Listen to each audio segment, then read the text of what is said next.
Hi guys, welcome to my YouTube channel. আজি মই গাহৰি মাংস অকণমান বনোৱা আগত আহকচোন কেনেধৰণে বনালোঁ মই মোৰ ষ্টাইলত আপোনালোকৰ লগত শ্বেয়াৰ কৰিলোঁ চাই লওক ভিডিঅ'টো। এইখিনি গাহৰিখিনি বইল কৰি পেলাই কেৰাহীত পাতি দিলোঁ, তাৰপিছত আৰু আলু এড কৰিছোঁ আৰু সোৱাদ অনুসৰি নিমখ দিছোঁ। বেলেগ একো মছলা দিয়া নাই, আদা নহৰু পেষ্ট, জিৰা জালুক ধনিয়া এইখিনি দিয়া গৈছে আৰু কালি মিৰ্চ আৰু আপোনাৰ গৰম মছলা অকণমান এড কৰি দিয়া গৈছে।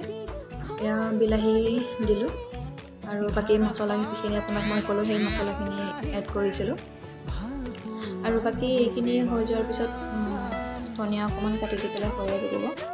পানী এড কৰিলোঁ ভালদৰে সংমিশ্ৰণ হ'বৰ কাৰণে। আৰু মোৰ ভিডিঅ'বিলাক চাইনো কেনেকুৱা পায় আপোনালোকে জনাব নিশ্চয় কমেণ্ট কৰি পেলাই আৰু ভিডিঅ'বিলাক লাইক শ্বেয়াৰ এণ্ড ছাবস্ক্ৰাইব কৰি দিব। এয়া ধনিয়া কাটি দিলোঁ, এতিয়া হৈ গ'ল এইখিনি।